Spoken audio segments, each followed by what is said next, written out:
You know what's so fun about coming live on social media is we always practice right before we jump on and we make sure everything's going well. And the social media people, the social media gods, just want us to look a little silly because we are obviously feeling a little silly about coming on live as it is. So here we go. Bring camera. Let's do this. Connecting. Hi. Welcome. It didn't notify me, so I had no idea. Hey, Becca. Oh, yeah, I was just hanging out with Aunt Dee Oh, hi, and Auntie. some friends. We were just hanging out for a couple minutes. It's okay. No Hi, problem. guys. It wouldn't be a day of the week if we figured it out, right? I mean, I was just telling them we do practice, actually. hmm We do try to not waste your minutes, but here we are. and you better believe it works every time, but when we're trying to go live. Yeah, So, exactly. anyways, hello. I'm glad I could join you guys. This is our second installment of What Do We Know with Wen and Wit, where we will bring perspective, inspiration, and education about some hot topics and try to meet somewhere in the middle. As we're kicking off this series, still, we will be giving away another free self-care gift just like we did last week, because mom guilt sucks, and that's what we're talking about today. And we need to feel good, right? So to be entered to win, like this post, this live that we're doing right here, share it and tag both of our names in the post, and then follow us on Instagram. It'll be written in the caption once we have the right caption here. Once I Um, edit this. Yes, yes. But the Instagram handles, Wendy's is at a.wendy.bird and mine is at WhitneyJanelle28. Follow us on Insta. The winner will be randomly selected and announced during the following week's whatever we call ourselves. This is what we Broadcast. yes, broadcast. So the winner from last week is Stacy Renault, I think, or Reno. Yay, Stacy. So, Stacy, if you're on right now, go ahead and send one of us a message. We'll tag you in the post too. That's a good idea, so they get flagged. Send us a Totally. private message with your mailing address, and we will send you that free gift just for watching. This promotion is not endorsed or sponsored by Facebook or Instagram. With that being said, I'm Whitney, and I am the mom to my son Dylan and to my fur baby Rizzo, although we won't be talking about her much today. I am a wife and a small business owner in the making, and I live in Northern California. And I am Wendy, aka Wen, and I am a wife of almost 11 years and a mom of three beauties. And a business owner and a writer and an author and all kinds of things, and a farmer's wife. We live on a farm here. Um, and today, just to kind of recap, you guys, what the heck we're trying to do here. And my sister actually is manipulating the document as I'm looking at it. I messed So up. I don't even know what we're doing here. Um, we want to create something of our own as sisters, and we talk a lot, and we live across country from each other, as you guys remember if you watched last episode. I won't talk about this always, but we just wanted to have something that was our own, and we wanted to bring you guys in on our discussions, and we want to include you with them, and we want to hear from you, and we want to be able to have this dialogue and this communication. And I'm a huge proponent that if you can make a difference, then you must, and we can, so we must. That's basically why we're here. And as my sis said, today we're talking about mom shame. We're diving right in the deep end here. Last week we talked about seizing the day. If you didn't catch that episode, definitely go back and look on my page for that. But today we're talking about mom shame. And you guys, this is something that we're going to be inclusive of, even if you're not a mom, believe it or not. This is still for you. But I know my sis and I have talked about this often in the various ways that we've faced it in our personal life. Times when we've been pregnant, times as business owners, working moms, stay-at-home moms, like all of us. It doesn't really matter how you do the mom thing. I guarantee you face some form of shame. And what's kind of funny is if you're anything like me, sometimes you're shaming yourself, right? Sometimes I'm just as guilty of bringing the shame and the guilt upon my own self, as my 3-year-old says. So I'm going to do it my own self. So yeah, Whit, take it away. Yeah. So if you caught the title of the post and what it is we're talking about today, it's just the various ways that we are shamed as moms, as if it isn't hard enough already, right? To become this new huge responsibility put on your plate, and then you have to face the ridicule of even your closest loved ones, right? Sometimes.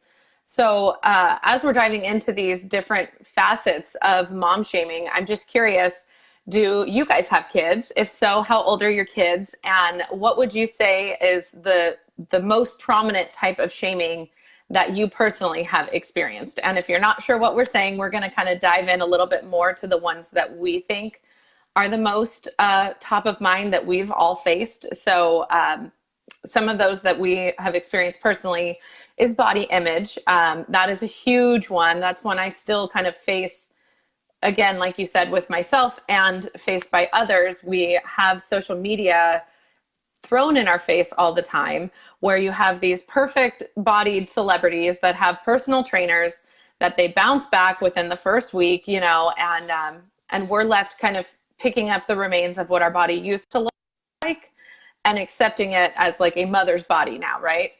And there's so many wrong ways, I guess, to look on top of everything else, right? Don't you agree?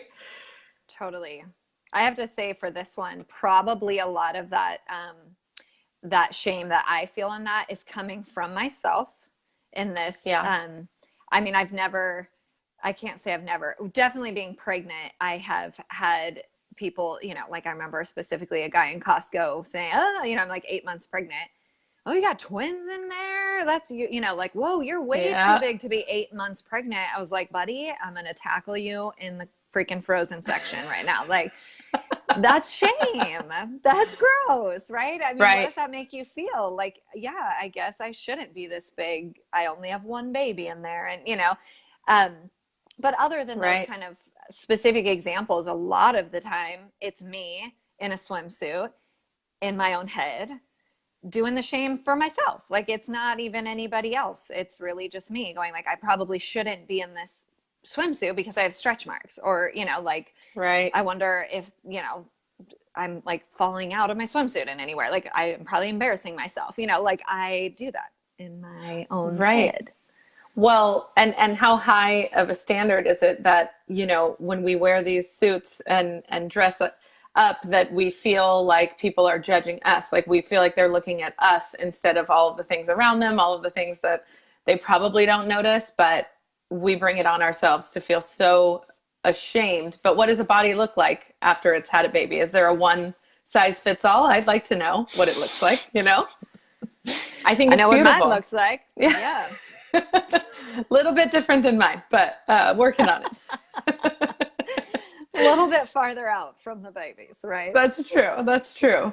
Still in the thick of it. So on that, with breastfeeding and body image, I told Whit that could be like a whole other episode of just talking about the many ways. And like you said, we're not usually even looking at each other. We're all just looking at ourselves. Like, we're all so hyper absorbed in like, and if you feel good about yourself, you might be hyper absorbed in yourself even then. Like, I'm looking awesome on this beach, like we're all very focused on ourselves. Let's be real. Right.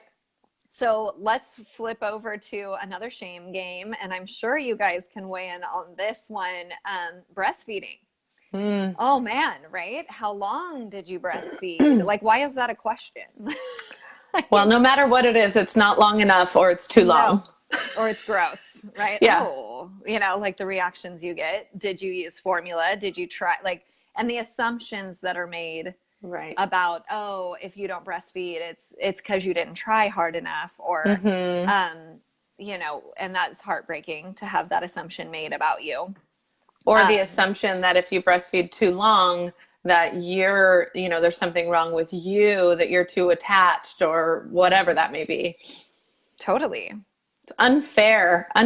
And on that same token, it's like all of these monumental decisions that we know our kids better than anyone else, right?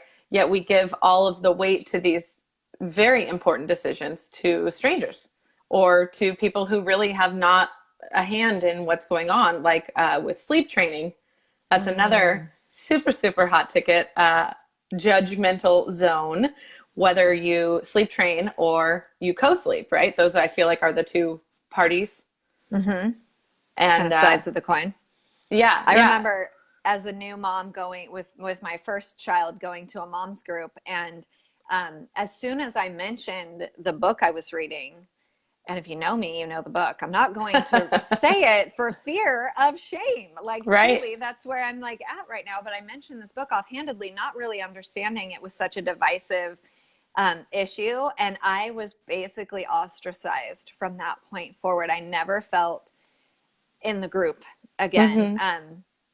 And it was really sad. I'm like, oh my gosh, that's crazy that just because that's the decision I've made for my kid, that's somehow now I can't even be in your mommy circle. Like, it's not like I said, oh, I chain him up downstairs to get him to go to bed. Like, it's not like I said something crazy and vicious. It's just crazy that, that it can be that divisive where it's so instantaneous and there's no going back. And it happens without a conversation sometimes. Sometimes there is a confrontational conversation where the shame is very specifically directed. And then sometimes there's a lack of a conversation that the same shame is still communicated, right? Which I'm like, crazy. Just like the assumptions that you were saying, that people just assume that you're one way or another, or that one particular opinion sums everything about your parenting, right? Just because you've made one decision in one direction. You just totally reminded me of something off the cuff. If you haven't seen Working Moms on Netflix, you should. It is fantastic. And it is a comedy. It's a British comedy. But they cover all the different types of things that we're exposed to. I mean, it is about moms that are going back to work, but some of them struggle with postpartum depression and body image and trying to pump around the clock while you're at work. I mean, keeping your baby on breast milk when you go back to work is incredibly challenging. I mean, that's no joke. So that dedication needs to be acknowledged as well. Well, personally, I couldn't pump very successfully myself. And so that was such a struggle, such a real, like, frustrating thing. Right. Cause I'm like, I'm failing. What will the other moms say? Instead of like, will you keep your baby alive? Right. Like it sucks that we have to worry about the judgment more than like keeping the baby alive. Well-being. Sure. So flipping to another topic, and I want to skip here for a sec, Whit, to talk to the people who maybe aren't moms yet, and maybe have no desire at all to be a mom. And there's shaming in that too, where you should want to be a mom. Like, if you're a woman, how dare you not want to be a mom? Or even just the constant asking of that question, when are you going to have kids? When are you going to have kids? And that, it was interesting. I'm so guilty of this, and please forgive me if I've ever shamed you with this question accidentally, that when are you going to have kids? Yep. First of all, that assumes that you want them, which isn't fair to assume, because you don't have to want kids. That's okay if you don't. And the second assumption is that you have the control to have a kid, which I've said that to a number of moms who are desperately trying to have kids. And I'm sure they want to punch me in the face and go, yeah, I would love to have a effing kid, I'm sure that's not helpful. That's the most annoying question, right? I do my very best to never ask that question for that, especially to someone I don't know well. If I do know someone well, maybe then, but oh man, I've put my foot in that. Oh man. And people ask me, I have 3 children. People ask like, oh, you gonna have another one? I was like, what? Are you an insane person? Like, no, I'm not gonna have it. Like it's just so funny. Like, Well, I don't know. that same stigma of, oh, you only have one, oh, only child. Oh, that's good. Hmm. I mean, there are strangers at the grocery store. I only have one kid right now, for those of you that don't know, and they will say, like, oh, are you going to have another one? Otherwise, he'll be spoiled.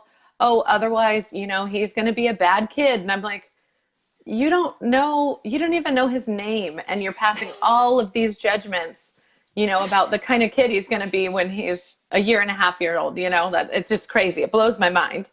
It's all around us. Totally. It's everywhere. And then again, lastly, with the working mom or the stay-at-home mom, I was just talking with Right. Tori Hine about that the other day, that I feel like there's a lot of shame around a working mom. Of Mm-hmm. course, that is me. And so, I do feel like I do get to skirt that. I'm a working mom, but I work from home. So, like, I get to kind of put my foot in both worlds, which Right. is great for me. And I love that. But I do feel like there's a lot of shame for working moms. And Tori actually felt like, no, the real shame in this day and age of the feminist and of the women power is the stay-at-home mom. Stay Like, at oh, no, home no, mom. get out and join the ranks. Like, come out and fight for your place in the, in the workplace. Right. And it's almost like you feel that shame for not wanting to participate in that. Oh, I'm in a lot of Facebook mom groups, and I just saw something today. I almost took a screenshot of it, but it was a girl who said, for all of you stay-at-home moms that get to be around your kids all the time, I better not hear a single one of you complain. And I was like, whoa, that is really, really judgmental. And I get that her sentiment was, I want to be with my kids. And I can understand and empathize with that. But Mm. being a stay-at-home mom is an endless job as well. And that needs to be acknowledged with the same weight as a working mom. And I think we can meet in the Totally. middle on that one, because Oh, I'm more of the stay-at-home mom, and you're more of the working mom. I feel like, we kind of do a little of both, but sure, sure. Oh, that's interesting, which kind of leads us to the next part of this is, why is this happening? Because I'm not shamed by men typically, although, and right. we were going to tie in too that if there are men watching this, how are you shamed? Is that something that you walk through, or are there other Dad things we're shaming. missing? Yeah, dad shaming. We'd love to know about that side too.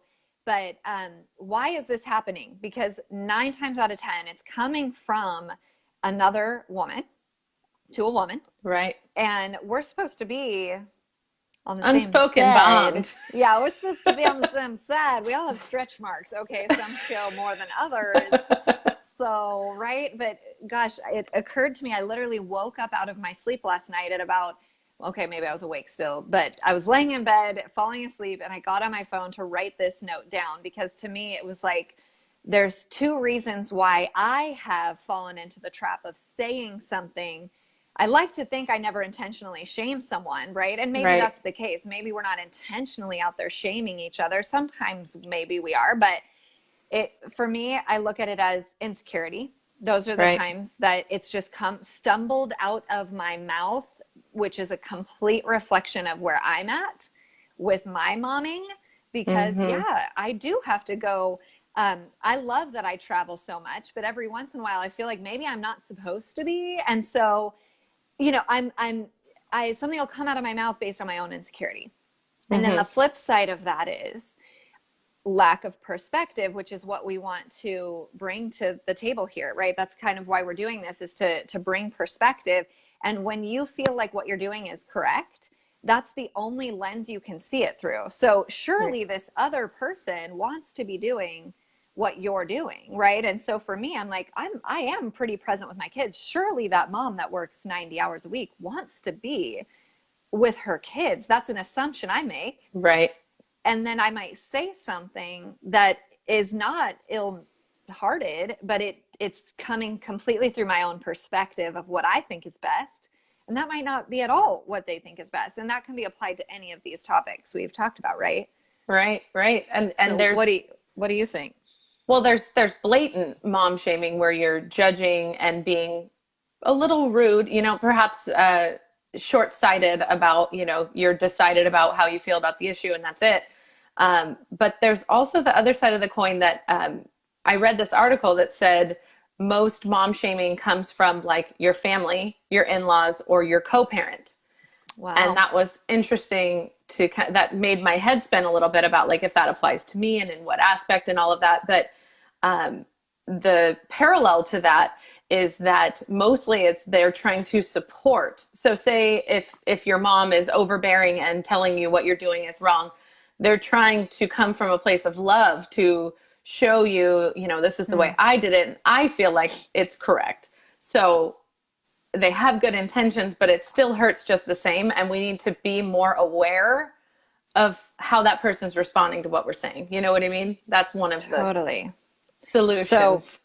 So a well-meaning comment, not an ill-intentioned comment, yes, and meets our insecurity, right? Kablamo. So it's like both sides could serve to gain perspective, right? Like, right. Let me just put myself in this mom's shoes for a minute and remember she's exhausted and doubting everything she's doing. Maybe I should wait and not say this thing. And then over here, that is my mom. She loves me. She doesn't mean to cut me down. Give her grace in that. Is that exactly tool we can use? And just communicate anytime. Communication's always the answer. I mean, in relationships and in matters of the heart, all of it, it's if you can really ask someone, hey, that's a different opinion than what I have. Can you explain to me why you came to that conclusion, And whether you leave agreeing or not, I think there will be a lot of, like you said, perspective gained. And that might make you think again next time you're going to ask someone when they're having kids or they've had too many kids or whatever. Oh, that's another comment. Like, how you can prevent those, right? Oh, God. It's a joke. Oh, it's super funny. It makes me feel great. And I actually just had an instance with a best friend yesterday where she said something that I took as a shaming comment. And because we're such good friends, I didn't want to like feel hurt. And I felt really hurt. And so I had to bravely communicate my perspective, which was just, hey, and I did the wrong thing of assuming they meant it shamefully, right? So that's the piece I missed. The insecurity, right? My insecurity was, you meant that to cut at me, which of course, this is one of my dear friends, they probably did not. Or if they did, it was because they're tired or they're stressed or whatever, because I've said things that I mean to be hurtful to my husband, I'll be honest. And it's not my heart. It's just in that moment, I'm like, what? This, whatever. Because I have a problem with my tongue. Oh, I know. But I had to stop and communicate and say, let me tell you, like, first of all, that was hurtful that you said that. And let me explain to you the ways in which that's not true, actually. That isn't where I'm coming from. And that's not at all where, what I'm getting at with the comment that I made. I'm fully in support of that or whatever. I just had to communicate that. And of course, it resolved very quickly. Right. With no resentment and no bitterness and no issues walking away from the conversation. We both felt like, okay, good. We actually just solved that right there, squished it. Right. So yeah, if we could all do that more frequently, just make the effort to, and if you're hurt, you've almost got to be the one to communicate that, because if you're able and when you're able. Right. Because it's not okay that you're hurt, but I know that person didn't mean to be hurtful. You know what I mean? So they weren't going to come and communicate that, oh, hey, in case you took that the wrong way, let me just back up. It's like, no, I had to take it the wrong way and then say, hey, that was hurtful. And then she could, apologize and all that good stuff. But tricky, man, tricky stuff. So go ahead. Oh, one of my mom mantras that someone told me when I was kind of in the weeds and feeling unsure about every decision I had made around my kid, was she told me, you were meant to be your child's mother. Otherwise, you wouldn't be. Like, there are no mistakes when it comes to that. And Amen. and you know your child better than anyone else. So when people want to shame you about this, that, or the other, they will have an opinion. I guarantee it. You just have to know and anchor in that you are the best person to make those decisions. Totally. At the end of the day. And let me take that one step further and say, you know your child better than anyone else, but no one knows you better than you. And you are the mom, and the healthiest, happiest mom makes for the healthiest, happiest kid, marriage, family, et cetera, right? So like, we have to be willing to stand up for what we need. And sometimes a decision I make for my child is based on my need and not theirs. And can I say that's okay? Like, can I say that's okay? Because I've got to be able to parent them successfully. And if I'm going to go crazy or, you know, punch a wall, or, you know, I've got to manage my own things. And even if you have to make a decision about your parenting based on your needs, you're the mom. No one else is the mom. So I feel like that's okay too. Right. And the last thing that I could think of as far as, you know, how can we overcome some of this mom shaming is find a tribe, find a community of women, whether they have kids or don't, or men, if they're supportive and understanding, that will help you navigate through these very nasty waters. You know, I think that when you're trying to prove yourself all the time, it's exhausting and it falls on deaf ears. So I have this wonderful group of women, and they don't have all of the same parenting opinions that I do, but we can have these amazing conversations. And I have learned a ton about the other side of the coin, you know? I think it's important. Totally. I think what you just said is key, that you don't want to get in an echo chamber where all you hear back is your own voice, right? Like, you need to gain that perspective with other you know, types of parents, because otherwise you're just going to get more and more rooted in what I'm doing is the right thing and everyone else is stupid, you know? Right. Okay. So I think that's a good place to wrap it up here. I know we talked a little bit about the different aspects of mom shaming. Let us know in the comments below. We really are curious which one you feel you've kind of faced the most. You know, we all have our own answers, but like, we want to gain the perspective and insight too, right, from doing this. So let us know. And I'm curious about the men shaming, if there's dad shaming going on. So let us know. And then I'll go ahead and wrap it up with a reminder about our giveaway. If you guys loved what we had to say today, like this post, Wendy's going to tag the winner of last week's drawing in the post itself too. But we will be drawing for another winner. So share the video, like the video, tag us in your shared post, and then follow us on Instagram, which you can find our Instagram handles in the copy that Wendy is going to adjust here in a second. Next week, we will be discussing marriage. Marriage. Should be a good one. Marriage. Yes. So we will see you guys next week, 1:30 Pacific, 3:30 Central Time. See you then. Bye, guys. Bye.